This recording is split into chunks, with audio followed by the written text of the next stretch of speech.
Hello friends, అందరికీ నమస్కారం. Welcome back to our channel. రాష్ట్రంలో సొంత ఇల్లు లేనటువంటి నిరుపేదలందరికీ ప్రభుత్వం అదిరిపోయే గుడ్ న్యూస్ చెప్పింది. కేంద్ర రాష్ట్ర ప్రభుత్వాలు ఎంతో ప్రతిష్టాత్మకంగా తీసుకొచ్చినటువంటి ప్రధానమంత్రి ఆవాస్ యోజన 2+ పథకం కింద ఇళ్లను మంజూరు చేసేందుకు గ్రీన్ సిగ్నల్ అయితే ఇవ్వటం జరిగింది. దీనికి సంబంధించి లేటెస్ట్‌గా వచ్చినటువంటి అప్డేట్‌ను కూడా మీరు స్క్రీన్ మీద చూడవచ్చు ఒకసారి. అయితే ఇప్పటికే చాలామంది లబ్ధిదారులు ప్రధానమంత్రి ఆవాస్ యోజన గ్రామీణ విభాగం కింద గత ఏడాది జరిగినటువంటి సర్వేలో తమ వివరాలను నమోదు చేపించుకొని ఉన్నారు.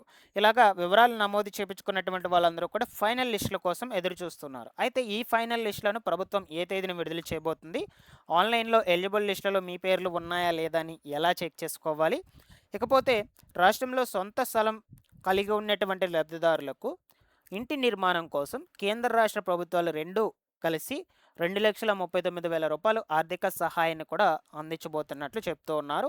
అయితే వీటన్నిటికి సంబంధించిన పూర్తి వివరాల గురించి వీడియోలోకి వెళ్ళి క్లియర్‌గా తెలుసుకుందాం. ముఖ్యంగా మీరు వీడియోని ఎండ్ వరకు చూడండి. ఫస్ట్ టైం ఛానల్ చూసేటువంటి ప్రతి ఒక్కరు కూడా ఛానల్‌ని సబ్స్క్రైబ్ చేసుకొని బెల్ సింబల్‌ని ఆన్‌లో పెట్టుకోండి. ఇన్ఫర్మేషన్ నచ్చినట్టయితే లైక్ చేసేయండి తప్పకుండా. లేట్ చేయకుండా వివరాల్లోకి గనుక వచ్చేసినట్లయితే, ఇల్లు లేనటువంటి నిరుపేదలందరికీ పీఎంఏవై 2+ పథకం కింద ఇళ్ల కేటాయింపుకు ప్రభుత్వం గ్రీన్ సిగ్నల్ అయితే ఇవ్వటం జరిగింది. ఇప్పటికే నివేదికలను సిద్ధం చేసినటువంటి అధికారులు త్వరలోనే అర్హుల జాబితాలను కూడా వెల్లడిస్తామని అధికారులు చెప్తూ ఉన్నారు. ఓకేనా? ఇక దీనికి సంబంధించిన ఇన్ఫర్మేషన్ మొత్తం కూడా మీకోసం ఇలా గ్యాదర్ చేసి తీసుకొచ్చాను. కొంచెం బ్రీఫ్‌గా అయితే డిస్కస్ చేసుకుందాం ఇప్పుడు. ఓకేనా? రాష్ట్రంలో మరికొంతమంది పేదల సొంతింటి కల సాకారం కానుంది. ఇప్పటికే ప్రభుత్వము పీఎంఏవై 1, 2 కింద ఇళ్ల స్థలాలను కేటాయించి ఇండ్ల నిర్మాణ ప్రక్రియను కూడా చురుగ్గా చేపడుతుంది. లక్షలాది గృహాలను నిర్మించి పేదలకు అందించేందుకు కూటమి ప్రభుత్వం అన్ని చర్యలను కూడా చేపడుతుంది. తాజాగా పట్టణ మరియు గ్రామీణ ప్రాంతాల్లో పేదలు సొంత ఇంటి స్థలం ఉంటే ఇల్లు నిర్మించి ఇచ్చేందుకు కూడా ప్రభుత్వం ముందుకైతే వచ్చిందనమాట. ఓకేనా? ప్రధానమంత్రి ఆవాస్ యోజన 2+ పథకం కింద ఈ మేరకు దేశవ్యాప్తంగా రూరల్‌తో పాటు పట్టణ మరియు నగర ప్రాంతాల్లో సొంత స్థలం ఉండి ఇల్లు కట్టుకోలేనటువంటి పేదలు ఎంతమంది ఉన్నారనే అంశంపై సర్వే కూడా చేపట్టింది. నేను చెప్పాను గత ఏడాది నవంబర్, డిసెంబర్ నెలలో సొంత స్థలం ఉన్నటువంటి వాళ్ళ దగ్గరికి అధికారులందరూ వచ్చి తమ వివరాలను కూడా తీసుకొని వెళ్ళడం జరిగిందనమాట. కేంద్ర ప్రభుత్వం యాప్‌తో పాటు రాష్ట్ర గృహ నిర్మాణ శాఖ సంస్థల నుండి ఈ యొక్క యాపుల్లో అర్హుల వివరాలను నమోదు చేపిచ్చింది. ఓకేనా? సో, అయితే మన ఏపీ ప్రభుత్వం కూడా ఇలాగ లబ్ధిదారుల యొక్క వివరాలన్నింటినీ కూడా నమోదు చేపిచ్చి దాదాపుగా మన ఏపీ వరకు 10,00,000 మంది దరఖాస్తులు చేసుకున్నారు.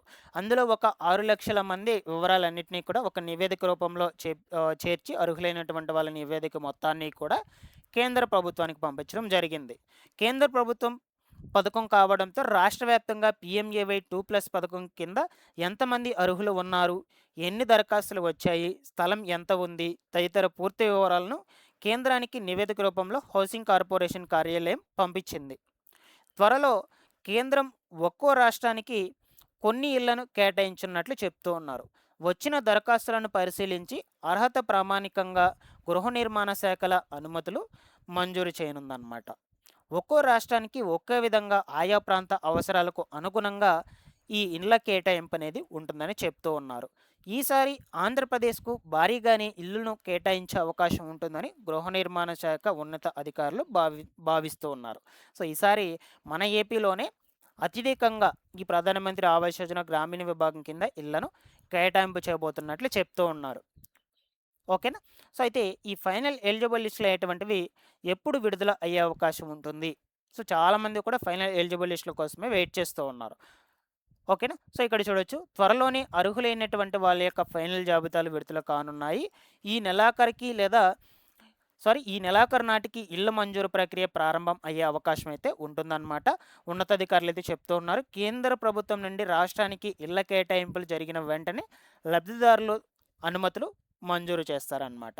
ఓకేనా? సో, ఇలాగైతే ఉన్నాయండి. సో, మీకు త్వరలోనే ఈ ప్రధానమంత్రి ఆవాస్ యోజన గ్రామీణ విభాగానికి సంబంధించిన అర్హుల జాబితాలు విడుదల అవుతాయి. సో, అర్హుల జాబితాలు విడుదల అయినప్పుడు మీరు ఆన్‌లైన్‌లో ఎలా చెక్ చేసుకోవాలి ఇప్పుడు వన్ బై వన్ అయితే చెప్తాను. సో, ఇది ఏపీ హౌసింగ్ స్కీమ్‌కి సంబంధించినటువంటి అఫీషియల్ వెబ్‌సైట్. ఈ వెబ్‌సైట్‌లోకొచ్చేసి కార్నర్‌లో బెనిఫిషరీ సెర్చ్ అనే ఆప్షన్ ఒకటుంటుంది. సో, ఇందులో మీ యొక్క వివరాలు బెనిఫిషరీ ఐడీ నంబర్ అయినా సరే, ఆధార్ నంబర్ అయినా సరే ఎంటర్ చేసుకొని సెలెక్ట్ చేసుకోండి ఇక్కడ. ఫర్ ఎగ్జాంపుల్‌గా ఆధార్ నంబరు సెలెక్ట్ చేసుకొని, ఆధార్ నంబర్ ఎంటర్ చేసుకొని, గెట్ డీటెయిల్స్ అనే ఆప్షన్ మీద క్లిక్ చేసినట్లయితే మీకు వివరాలు అనేటువంటివి ఓపెన్ అయిపోతాయి. అక్కడ మీకు క్లియర్‌గా తెలుస్తుంది. మీకు ఇల్లు అనేది శాంక్షన్ అయ్యిందా? లేదా? అని. ఇలాగా లిస్టులు విడుదలైనప్పుడు మీ అంతట మీరే మీ మొబైల్ ఫోన్‌లో క్లియర్‌గా చెక్ చేసుకోవచ్చు. ఈ లిస్టులు అనేటువంటివి త్వరలోనే విడుదల చేయబోతున్నట్లయితే మనకు సమాచారం అయితే వచ్చేసిందనమాట. ఈ పీఎంఏవై 2+ పథకం కింద కూడా ఇల్లు అనేటువంటి వాటిని త్వరలోనే లబ్ధిదారులకు కేటాయింపు చేయబోతున్నట్లు చెప్తూ ఉన్నారు గైస్.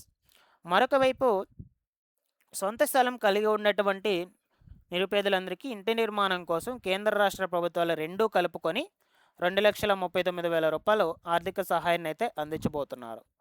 ఈ పథకం కింద ఇల్లు నిర్మించుకునే లబ్ధిదారులకు కేంద్ర రాష్ట్ర ప్రభుత్వాలు రూ. 2,39,000 చొప్పున ఆర్థిక సహాయం అందిస్తున్నాయి.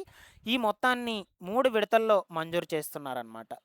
ఈ నగదు నేరుగా లబ్ధిదారుల యొక్క బ్యాంకు అకౌంట్లోకి జమ చేయడం జరుగుతుంది. ఇల్లు నిర్మాణాల్లో వేగం పుంజుకునే అవకాశం అయితే ఉంటుందని చెప్తూ ఉన్నారు. పునాది నుంచి బేస్ మట్టం లెవెల్ వరకు ఒక విడత, గోడలు, స్లాబ్ పూర్తి నిర్మాణంపై మీకు ఈ లబ్ధిదారులకు సంబంధించి అమౌంట్స్ అనేటువంటివి పడుతూనే ఉంటాయన్నమాట. రూ. 2,39,000 అనేది. ఫస్ట్ వచ్చేసి బేస్ మట్టానికి ఒక విడత, గోడలు నిర్మించుకున్న తర్వాత ఒక విడత, స్లాబ్‌కి ఒక విడత. 3 విడతల వారీగా ఈ డబ్బులు అనేటువంటివి కేంద్ర రాష్ట్ర ప్రభుత్వాలు 2 కలుపుకొని అయితే మీకు జమ చేస్తాయన్నమాట. ఈ రూ. 2,39,000. సో, ముందుగా కేంద్ర ప్రభుత్వం నుంచి వచ్చేటువంటి ఆర్థిక సహాయం అయితే మీకు త్వరగా అందుతుంది. దాని తర్వాత ఏపీ ప్రభుత్వం నుంచి వచ్చేటువంటి ఆర్థిక సహాయం అనేది కొంచెం అటు ఇటుగా లేట్‌గా అయినా మీకు పడుతూ ఉంటాయన్నమాట. అవి మీరు ఇంటి నిర్మాణం పూర్తి చేసుకొని బిల్స్ పెట్టుకుంటూ ఉన్నట్లయితే ఆ బిల్లుకి మీకు డబ్బులనేది పడుతూ ఉంటాయి. సో, ఇలా అయితే ఉన్నాయండి ఈ ప్రధానమంత్రి ఆవాస్ యోజన గ్రామీణ విభాగానికి సంబంధించినటువంటి సమాచారం అనేది. మీకేమన్నా డౌట్స్ ఉన్నా కూడా కమెంట్‌లో అడగండి. సో, ఇంకా ఫైనల్ ఎలిజిబుల్ లిస్ట్‌లో ఎటువంటివైతే విడుదల కాలేదు. సో, త్వరలోనే విడుదల చేస్తామని కూడా అప్డేట్‌ని అయితే రిలీజ్ చేశారు. దాన్ని మీకు స్క్రీన్ మీద కూడా చూపించాను ఆల్రెడీ. ఇంకొకసారి కూడా ఇక్కడ అబ్జర్వ్ చేయొచ్చు. ఇటువంటి లేటెస్ట్ అప్డేట్స్ కోసం మన ఛానల్‌ని ఎప్పటికప్పుడు ఫాలో అప్ చేస్తుండండి. Thanks for watching this one guys.